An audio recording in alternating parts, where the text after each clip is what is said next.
প্রথম ৩ ম্যাচ জিতে সিরিজ আগেই নিশ্চিত করেছিল বাংলাদেশ। সুযোগ ছিল লিড বাড়ানোর, সেই সুযোগ বেশ ভালোই কাজে লাগিয়েছে টাইগাররা। ৫ ম্যাচ সিরিজের চতুর্থ টি-20তে শ্বাসরুদ্ধকর জয় পেয়েছে বাংলাদেশ।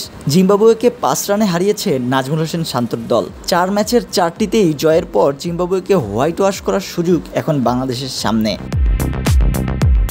মিরপুর শেরেবাংলা ক্রিকেট স্টেডিয়ামে টসে জিতে বাংলাদেশকে ব্যাটিংয়ে পাঠান জিম্বাবুয়ের অধিনায়ক সিকান্দার রাজা। তানজিদ হাসান তামিম ও সৌম্য সরকারের ব্যাটে উড়ন্ত শুরু পায় বাংলাদেশ, তবে এরপরেই হয় ছন্দপতন। ১০১ রানের উদ্বোধনী জুটির পর ১৪৩ রানে ১০ উইকেট হারায় বাংলাদেশ।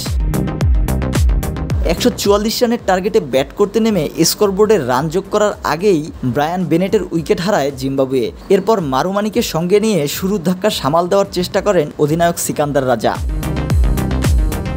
শেষ ওভারে জয়ের জন্য ১৪ রান প্রয়োজন ছিল জিম্বাবুয়ের। শেষ ওভারে বোলিংয়ে আসেন সাকিব। প্রথম বলে মাসাকাজ্জার ক্যাচ মিস করেন তানজিদ তামিম। দ্বিতীয় বল ডট দিলেও তৃতীয় বলে ছক্কা হাঁকান ব্লেসিং মুজারবানি। চতুর্থ বলে মুজারবানিকে আউট করেন সাকিব। পরের বলে ক্রিজে আসা নাগারাভাকেও আউট করে দলের জয় নিশ্চিত করেন সাকিব। ১৯ ওভার ৪ বলে ১৩৮ রানে অল আউট হয় জিম্বাবুয়ে। সাকিব ৪টি এবং মোস্তাফিজ নেন ৩ উইকেট।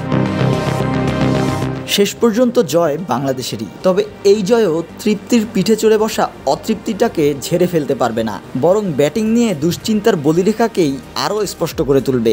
বিশ্বকাপের টিকিট না পাওয়া জিম্বাবুয়েই যদি ঘরের মাঠে এমন পরীক্ষা নেয়, বিশ্বকাপে গিয়ে কি করবে বাংলাদেশ?